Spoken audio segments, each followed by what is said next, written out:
That's right. I find my clients, I often think of them as dealing out a deck of like identity cards, and they compare themselves.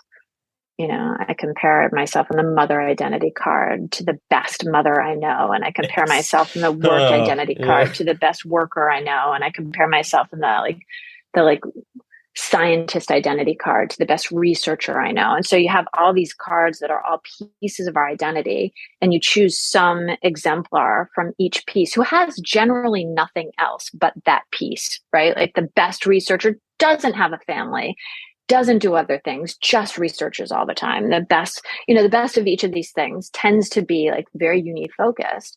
And you say, would you want that whole person's life, that person's whole life? And they say, absolutely not, like absolutely not.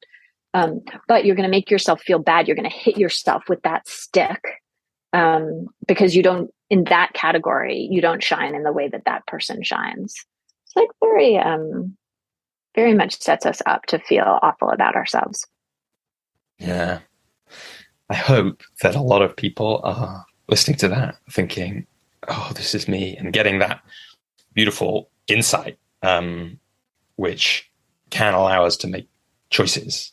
I think that's the subject-object move basically happening there. That's right. It's like, yeah, that's right. Yes, I think let's do a couple of more building blocks before we come back to your story. So maybe now that I've mentioned that one, I'll do that, and then you can tell me where I've got it wrong, and then I'll ask you a question, and you can answer it. So one of the most interesting, this is one of the things that resonated with what I was trying to write about in that draft book. It's like when we can see what's happening to us or what's happening in our life, we're no longer subject to it.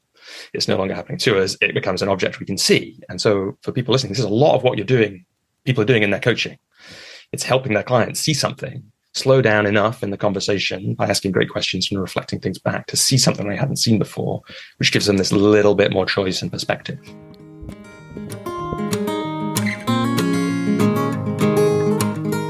Hey everybody, Robbie here, and just a few quick things to share with you before you go on to the rest of your day. Thanks for listening to this episode. Jennifer's appearance on the show remains one of my all-time favourite episodes, and her work is so impactful on me. I'm really diving deeper into it this year.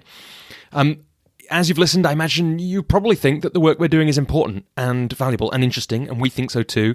And that's why I want to tell you about a way to support the Coach's Journey and get coaching from me and be part of an amazing group of coaches. That is, join the Coach's Journey community. It's my flexible, affordable group coaching program for coaches. You pay between $20 and £100 a month and get access to a certain number of group coaching calls each year, plus some one-to-one time with me if you're a full member, and various other benefits too.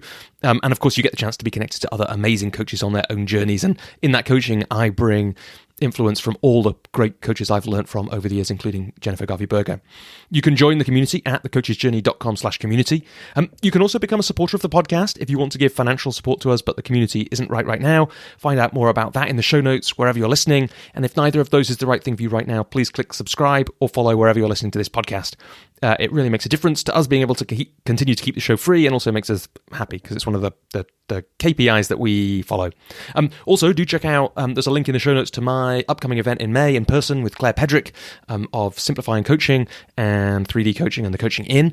So check out the link to that if you're interested, and also to episode number 92, where Claire and I get into the ideas in that about artful coaching and soulful coaching businesses. Thanks so much to everyone who supported the Coach's Journey over the years, but in particular, thank you to Alex Whitten, Alan Bedding, Alison Malone, David Norris, Jessica Jem, Linda Ransom, and Lucy Braun for your ongoing support. Thank you too for listening, and we hope to have you back with us on the Coach's Journey podcast sometime soon.